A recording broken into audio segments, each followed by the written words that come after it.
Without further ado, I'd like to introduce you to your host for this 4-week webinar, Debra Olshan Cooper.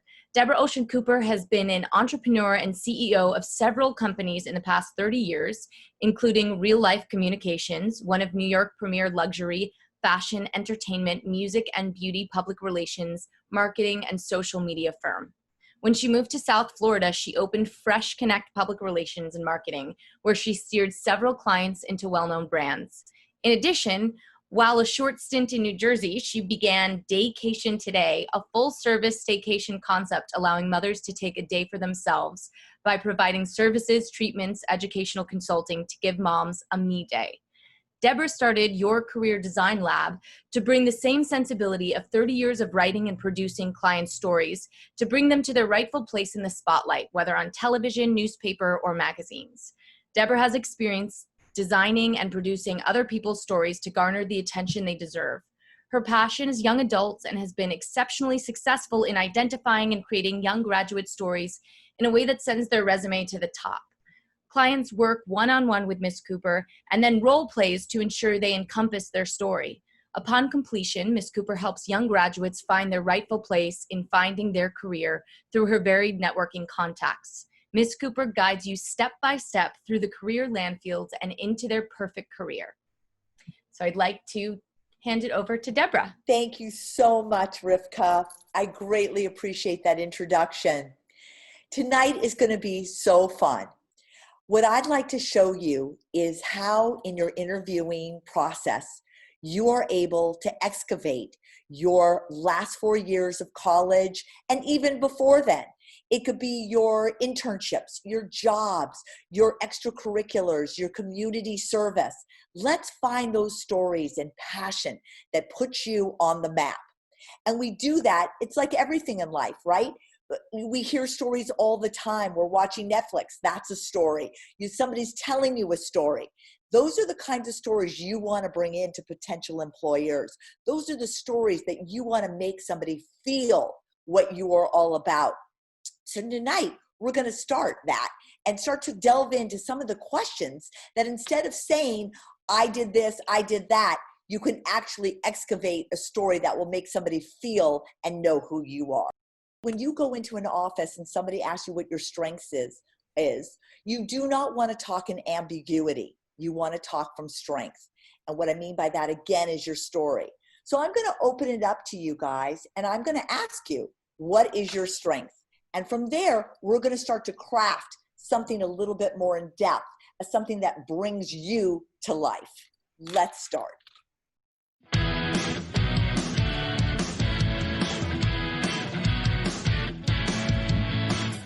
I'd probably say my strengths are definitely communication, and I think I present myself pretty well. And I guess just my organization, and yeah, you put me on the spot. That's the whole point. But I know. And Zoe, what would you say? I'd probably say I'm like really analytical, so like super detail oriented, and I'm very determined. So when I get a project or something, I stick with it, and I'm determined to finish it and finish well. Okay. What if I was to say to you guys, and I want you to think about this, this is the situation, right? So as a potential employer, I know nothing about you. That's what I'm talking about, ambiguity. What you want to say, or what you might want to, and this is what we're going to go into, is what your bottom line is. And I'm just making up a story right now, right? But it could be, my strength is I've moved, since I was 5 years old, we've moved over 20 times. And every time we've moved, I've had to make new friends, learn new curriculum, fit in with the crowds. And each time I was able to do that. I remember in 5th grade and something happened, but I was able to pull all A's. But I realized in my 8th school, when I was doing something, I really wanted to go to a great college. And I was able to do that by getting involved in clubs. So I guess my strength is that no matter what situation I've ever been in the 10 years that I've gone to 5 schools, that I've been able to achieve and maintain my GPA and make new friends and get internships and work with jobs throughout my life. That becomes a very different narrative. That shows me as a potential employer who, what, how you are. Does that resonate with both of you? Right. So we're going to talk more about that.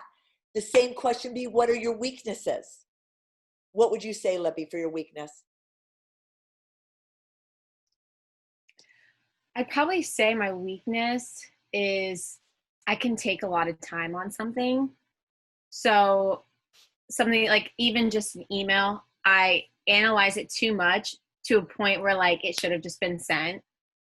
So I kind of see that as a weakness just because I spend too much time focusing my time on one thing versus getting the task done. Okay. And Zoe?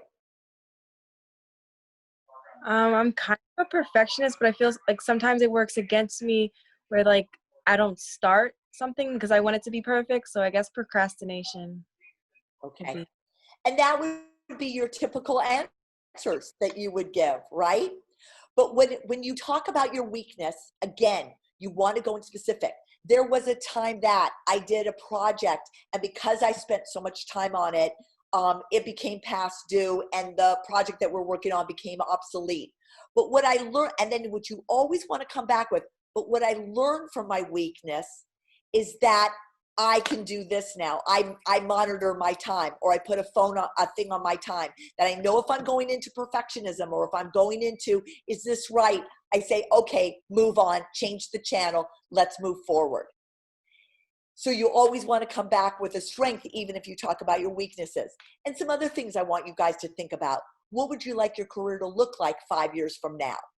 When a potential employer asks you that, and you're going in for a specific job, you want to have done your research. And what I mean by that, you want to have looked at the company. You want to look who the players are, how many years they've been there, what schools they've come from, so that you can bring that in. You know, Maya Angelou actually said, and I don't know if you've heard this, and I love this, people will forget what you said, people will forget what you did, but people will never forget the way you made them feel. And that is really the basis for telling your story. If we can separate you from the pack so that your story resonates with a potential employer, you're halfway there, more than halfway there. I think, Zoe, you're shaking your head yes, like you can see that. Similar to 5 years from now, if you embed yourself into what that company culture looks like and how you can be a player in it, that would make a huge difference then. Well, I really see myself like this. That's taking yourself out of the interview. You want to be in that interview and play it again like you belong there. In 5 years, I see myself as president of this company because I've seen that, you know, Susie Q started out in the same position that I'm going for. I noticed that in year 5, she was able to do this. You really got to know your script and know your worth in that company. What do you know about the industry? That is key. Whatever industry you guys are going for, you need to know everything about it so that, again, you can bring in to the company what you know. Here's a perfect example. I had a client who actually went to Syracuse University, Zoe, by the way. Woo. And she decided that she wanted to be in the music business. And she came to me about March of that year that she was graduating in May. So I said, wonderful. Are you in the music business, music school? No. Have you written anything for any music magazines up there? No. Oh, so you were on the music newspaper? No. What? Now I'm getting scared. What have you done in the music business? I don't know. I just really want to be in it.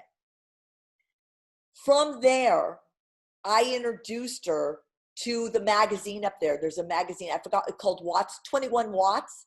And she became the A&R person for 21 Watts, bringing like your local bands to your school. In addition, she was in a sorority and she raised money for a cancer thing called Fuck Cancer.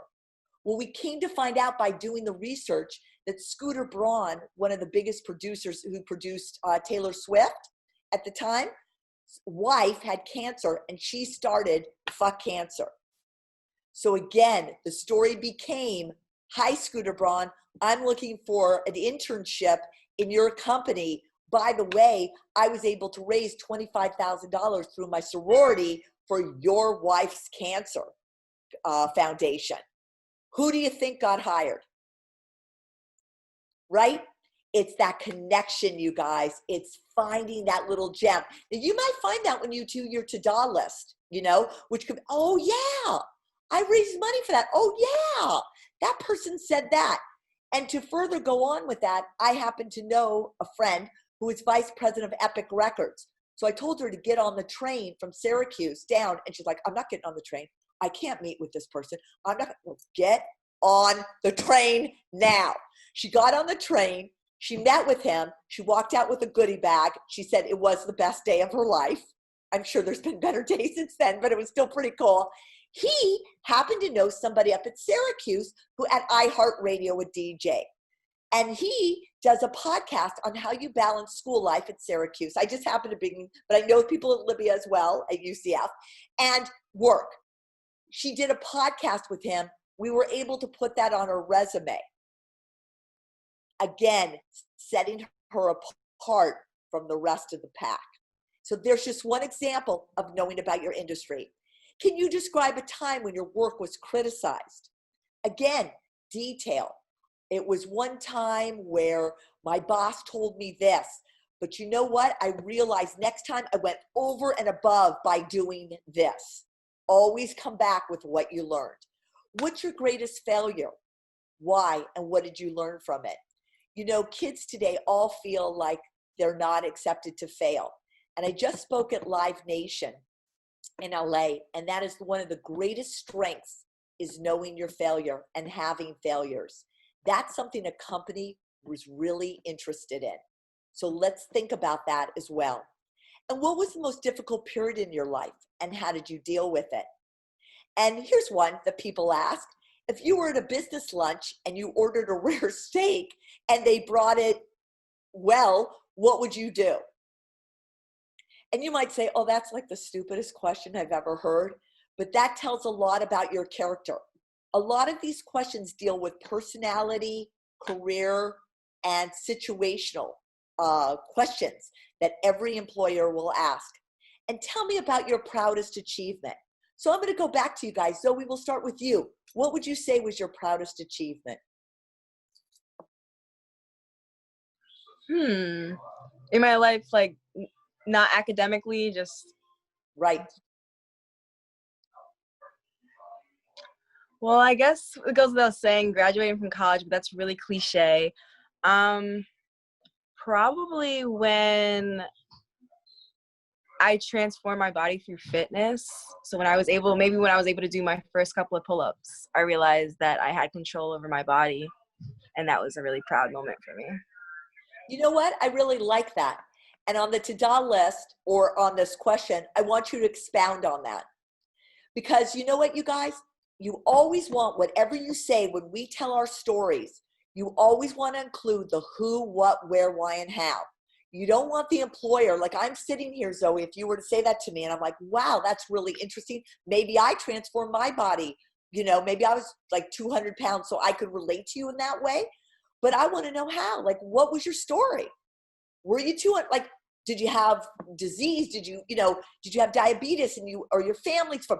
I want to know the who, what, where, why, and how for every story that you guys create. And Libby, what would you say is your proudest achievement? Yeah, it's actually crazy, Zoe, you said that because, well, I have a lot of health issues and dealing with like autoimmune. And I was able to just recently come from a really bad flare-up in March to completely go into remission like this week. I found out all my inflammatory markers came down. So I guess for me, it's just like that self-discipline because I do it without medication and I'm more of like a natural way of healing my body. And so it's just been really rewarding to know that I did that myself without having to rely on medication or any doctors or like, have that sickness hinder over me. So that's probably my proudest achievement, is going into remission. So Oh, I would say so. yeah. That's wonderful. That congratulations. Thank you. There's a great story there, and I want to know your background.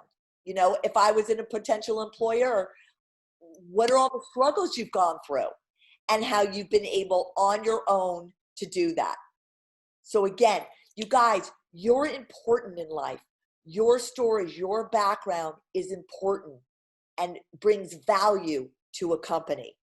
And again, and the last thing would be, what are your 3 positive things that you can say about yourself? And again, not one-line answers, but overall, what are the things you're proud of? What have you done to change yourself, change your family, change your world? You know, it doesn't have to be something huge. It can be something, again, really personal. And by you guys working on this week, when we come back next week, we're going to flush it out.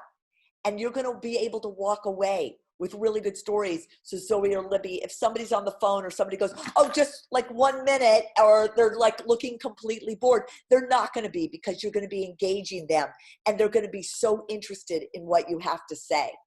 And you know what? You're going to go in with confidence and nothing's going to be able to persuade you, because you're going to know your role. And so those are some of the things that I want you guys to think about, okay, as you go, as you continue.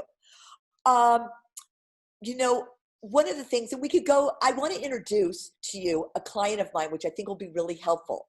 Her name is Samantha Leggetti. And when Samantha came to me, she had graduated from WashU, and she's done a lot of things, and she's traveled and she's done a lot of things, but she hadn't really gotten a job of her dreams yet. She hadn't really found the one thing. And you know, like you guys, it's really hard to find that first one job that's going to give you what you need to continue your passions and to get you to where you want to go. So I'd like to introduce, if she's here, I'd like to introduce Sam to you both, and she can tell you a little bit about how working with your Career Design Lab helped her to form her story and what her interviewing process looked like. This is Sam, and I had the pleasure of working with her. And so Sam, I just want to ask you, maybe you could tell Zoe and Libby what it was like when you came to me, what your background was, and your kind of story. Yeah, sure. So when I first met Debra, I was really looking for a job that I had marketing experience. I worked at a marketing company for about a year and a half. I was a literature major, and I knew that I loved storytelling and writing and being creative to help businesses grow. But it was hard for me to connect the dots. I wasn't sure what was next, and I wasn't sure what direction I wanted to go. And I had an idea that I wanted to work at a competitive agency and be in that setting to really push my skills and be around really, motivated, smart people. And Debra helped me by asking all the right questions. She helped me figure that out and articulate that for myself, because I went to a college with that kind of environment and I was missing it.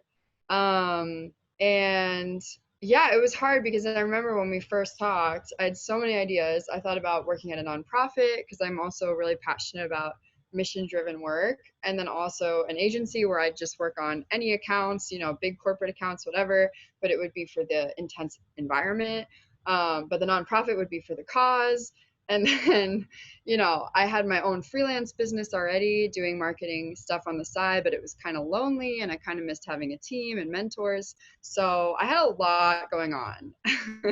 And the first time we talked, I remember it was so helpful because I just kind of unloaded on Debra, just sort of everything about me, like what I like, what's hard for me, what's easy for me, what I enjoy, where I see myself going forward, the impact I want to make on the world, what I think my best assets are.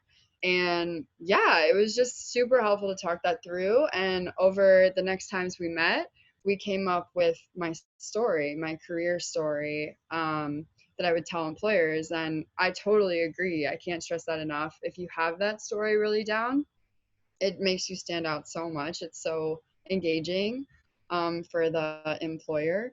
And not only that, but then breaking it down into the detailed explanation. So it's like you have your thesis of this is who I am, but then you need all the supporting details. And so we developed, I think, like 15 anecdotes that I could sort of grab and use for any question they threw at me. And it totally worked. I mean, like at the interview, I was so much more prepared because yeah, it didn't really matter what they asked me. I had an answer that would work, that was ready.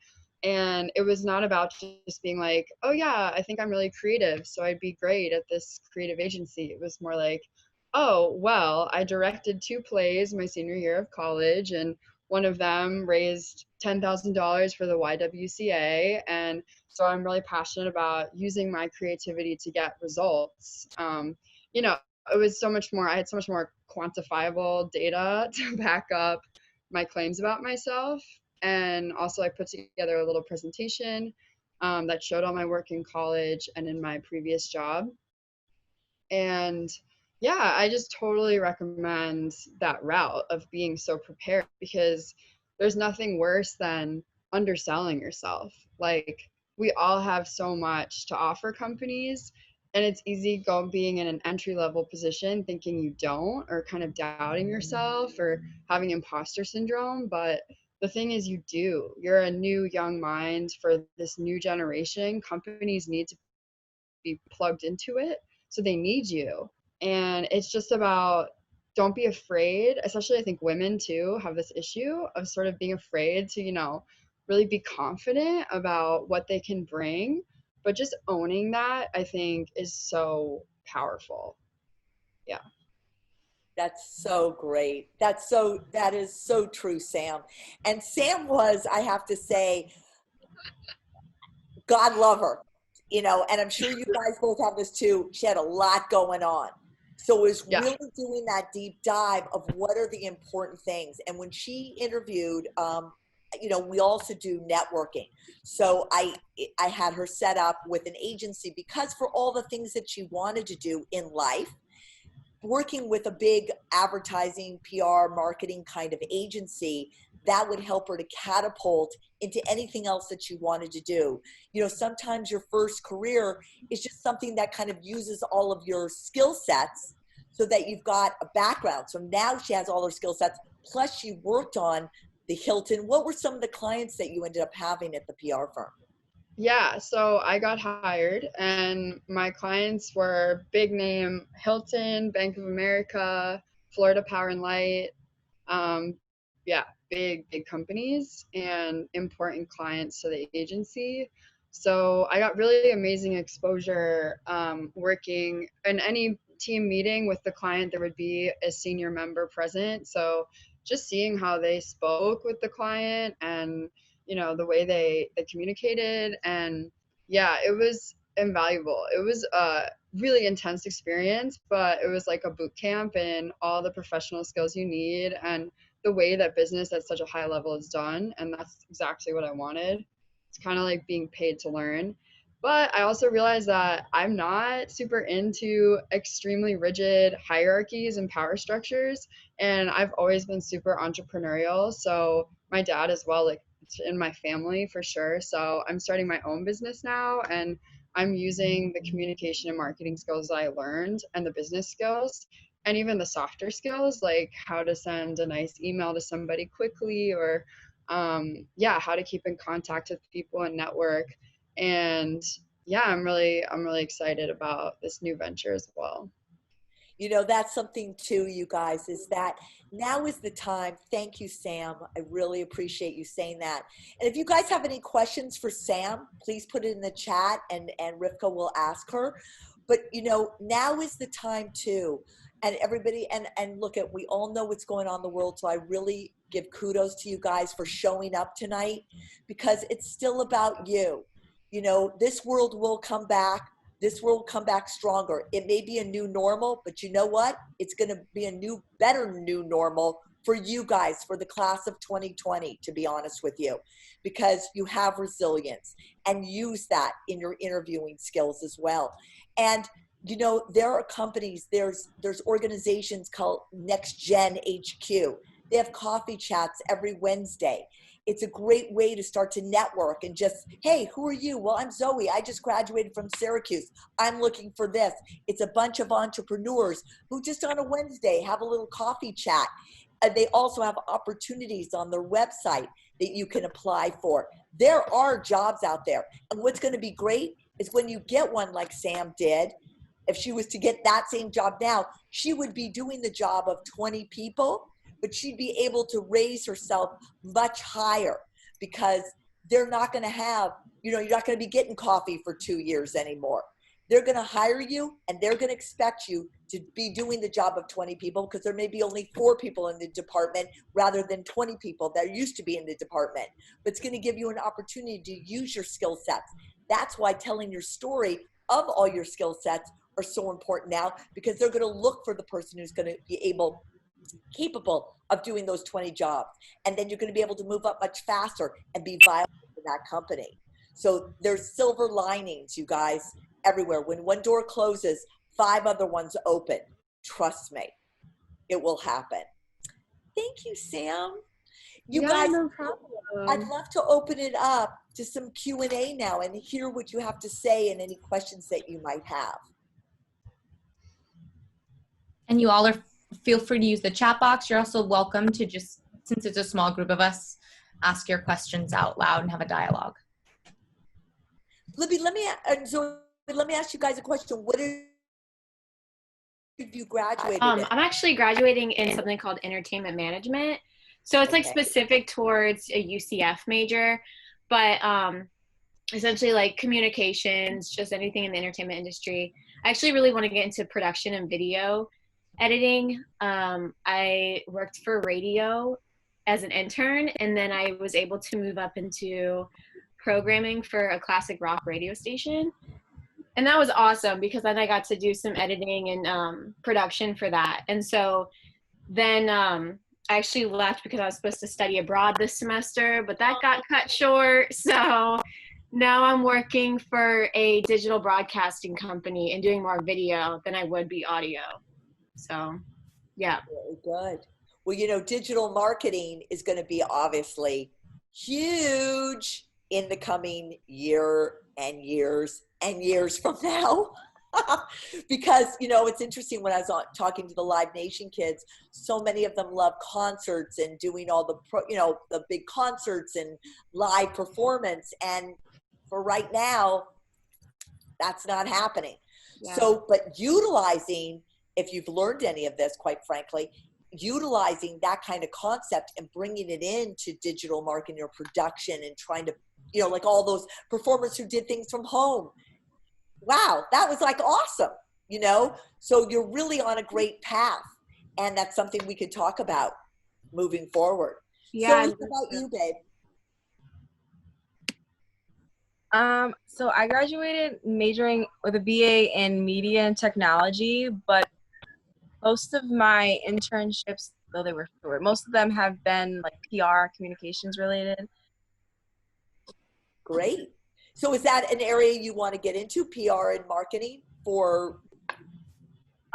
Yeah, probably to start. I do want to be in PR, or I heard marketing maybe a little bit easier my way into and then move to PR, but either one I'd be okay starting with. But I'm very entrepreneurial, so I kind of want to take my love for communication and speaking to people and being a people person, just take that, and my love for fitness and do my own thing. But I can't do that until I kind of get settled with a job. So I think I do want to start with marketing. Well, how about a PR marketing company that deals with fitness? That would be ideal. Correct. So that's something that you want to think about for next time, babe. Maybe look up some companies like Shape Magazine or those kinds of magazines that do, marketing and do a lot of things. Like I know Hearst Corporation, that has a lot of the magazines. I know somebody who works there. They're the only, I'm not saying the only company, but they're one of the only companies that did not lay off anybody during this whole virus, and in fact got raises during this time. Oh. And again, marketing, PR, it will be happening, but just in a different way. So Zoe, for you, what I'd like to see is you coming up with some ideas of how fitness, you know, PR and marketing and fitness, come up with an idea that they can be brought into a company like Hearst or Meredith Corporation and say, I've been thinking this, or I did something at college that I think could be really great bringing it into this company. You always want to bring value. I was speaking to a client today and he was like, I asked these questions. He goes, well, I want to learn and I'd like to learn. We'd all like to learn, but this is not the time to go into a company and say, I want to learn. Not happening. You got to go into a company and say, this is what I'm thinking. I'm bringing a thinking into this company, just like Sam did. Sam had done some amazing things at school, putting on plays. And so why don't you talk a little bit about that, Sam, just to get you guys ideas of maybe some things that you can think about. And then how to turn that into a story for work, for job interviewing. Yeah. I had a couple good stories from previous experiences. I mentioned solo backpacking as a woman through Southeast Asia, I think. Maybe I didn't. I don't know. But I mean, I did say that I've been to 24 countries already, and a lot of them I visited by myself. And I think it's just made me such a more flexible and globally minded thinker. And so if I was at the company and we were trying to tackle an issue and we were facing a roadblock, I would be somebody who could think of an alternative solution and think around that and myself on that. And then I guess one of the plays I talked about was for this, it was through Greek life at the school, and it was raising a lot of money for charity for a local charter school. And I just talked about how I wrote the script, I directed it. It was a musical, a family-friendly musical, and so many moving parts had to come together, and I was in charge of all of them. We had to get musicians on board, actors, people built the set, costumes, lighting, all the different elements that went into it. So I tied that, with the job being like, I can tackle a campaign or a larger project and be aware of all the moving parts involved and have the attention to detail that's needed to really execute. Stuff like that. So see how your background and your what you've done created into a story becomes very engaging. And she said it in a different way, but like really elaborate on it. And then she had all the images that we put into her portfolio that illustrated that too. Do you guys have things that's also very important today, you guys, is visual? Any, like Zoe, when you've worked in any kind of PR or whatever, things that you've written, placements that you might have gotten in magazines, Libby, for you, the kinds of things that you've done, you might want to think about like more of a portfolio that shows different things that you guys have done, because that's very important. And just wrapping this up is really like the whole enchilada. You just want to bring the whole enchilada to your interviews. And that really, and we're going to go into this next week, is the assessment of desired interest in your careers and preparing kind of like an action plan from your to-do list, because if it hasn't been written, it hasn't been said. So you can think about all these things, but we want to write these stories out. And we analyze this through some of these questions, which are based on your career, your personality, and behavioral assessments. We define your story and we present it as career choices, desires, and then we break it out and determine your best to tell which story goes with your personalities, because showing your personality is huge. And we want to prepare for the awkward moments and how you can overcome those. And down how you dress the part. And most importantly is networking. How I want to teach you guys networking in different groups to become a part of. And also something that Sam and I really worked on and all my clients do is that email correspondence. How many of you guys use LinkedIn? Do you know how to use it well? Because I will be having a guest on that is a LinkedIn expert.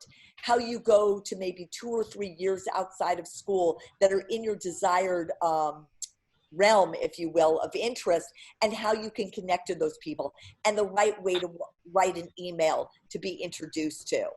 And, you know, today we talked about, or, you know, we've talked about interviewing and informational interviews. Well, today there's ways to turn that informational interview into actual interviews.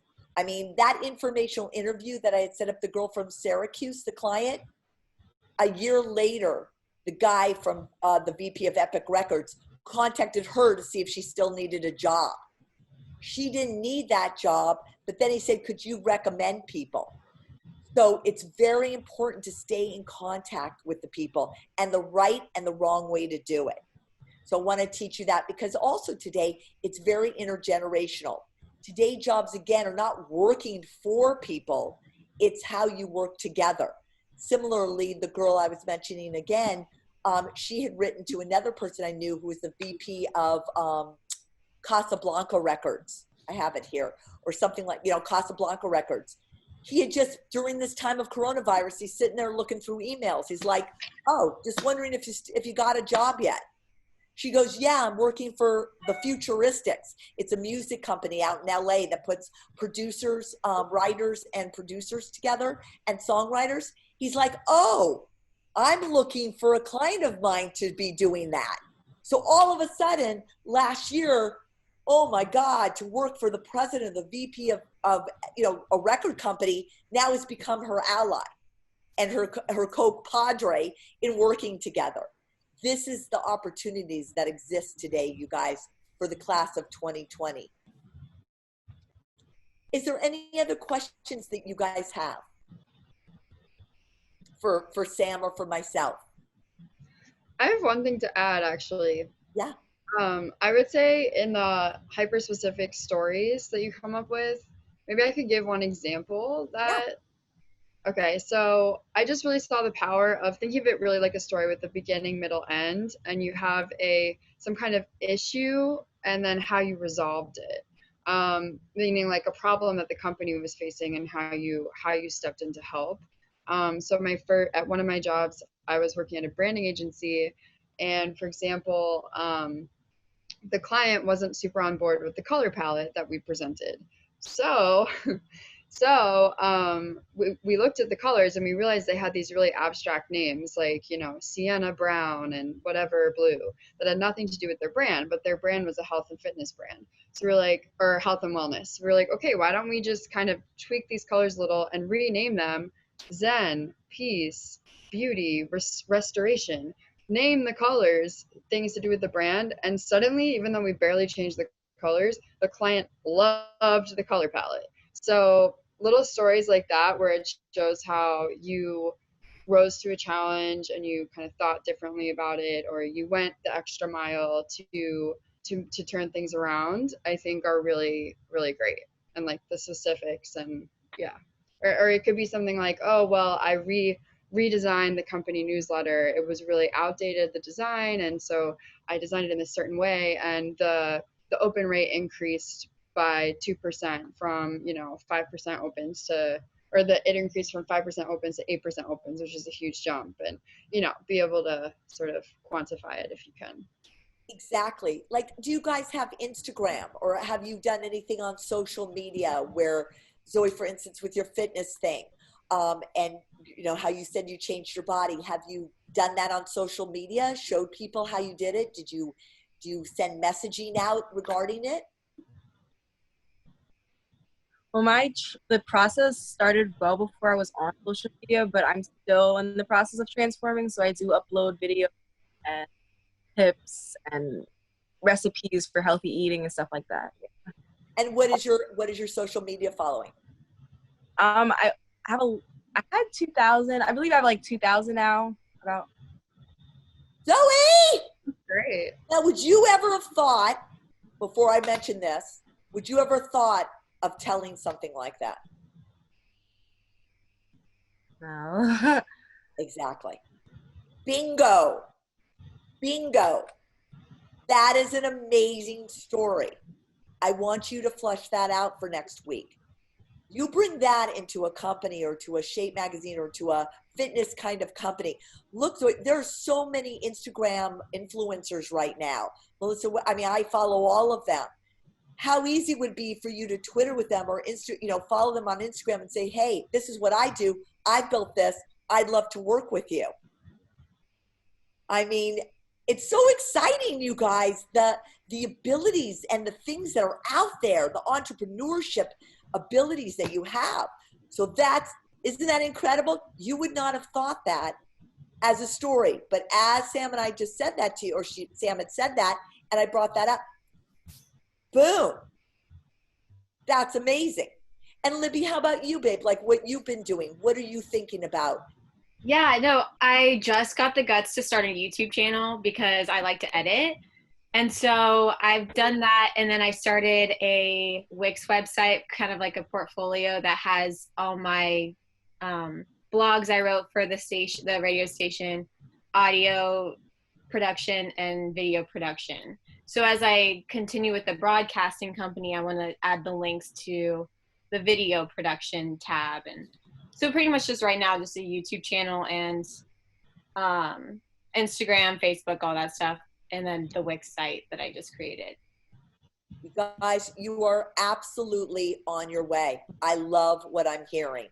And we are going to flush that out more. So this week, your assignment is to do a ta-da list. And we just ta-da'd. So and Libby, you ta-da'd as well. So congratulations on ta-da'ing. And so I want you to put it all out. And then look at it and see what things you can bring into your strengths, your weaknesses, and those questions. And we will hopefully come up with a few stories for next week. And that'll be awesome. Thank you all. I really appreciate this time sharing with you. And it's going to be fun. Thanks, Debra. Thanks, Sam. Thank you all. Thank you guys all for joining us tonight. And that was a really, really great session. Thank you for being here. I hope you, I'm looking forward to hearing those stories. Thank you, Debra. That was incredible. And we'll see you all next Tuesday at 7:30. And please, if you have any friends who you think this might be valuable for, please invite them. We have 3 more sessions, so I know we're going to get even deeper. We will be sharing a recording of tonight's session so they can easily catch up. Yeah, spread the word. Thank you. Yeah, and as a matter of fact, before you go, Libby and Zoe, I want to just tell you, so I've got Shira, who's going to be doing about LinkedIn. One of the nights on June 16th, I'm going to have Ted Candela, who's the VP of Merrill Lynch, to talk about what he looks for in terms of finding people, and also the manager of House of Blues Music Forward, DeMarco White from Live Nation, is going to be on telling his story and what he looks for when they're hiring people for Live Nation, House of Blues, etc. And then I've got Mike Miles, who worked at CBS and does a lot of digital marketing for CBS. He did the Grammy Awards. So a lot of right up your guys' alley, entertainment, fitness, all of that. So I hope you'll keep coming back because I think you'll get some great information and some great networking. I'm excited. Thank you. Yeah, Thank you all. Thanks for coming. Stay safe, and we'll see you guys next week, Thank you. Tuesday night. Thank you. Invite a friend or two. Thank you, Debra. Thank you, everybody. Thank you, Rivka Melanie. and Melanie. Thank you. Thank you, Melanie. Thanks, Thank you, everybody. everybody. Thanks. Bye.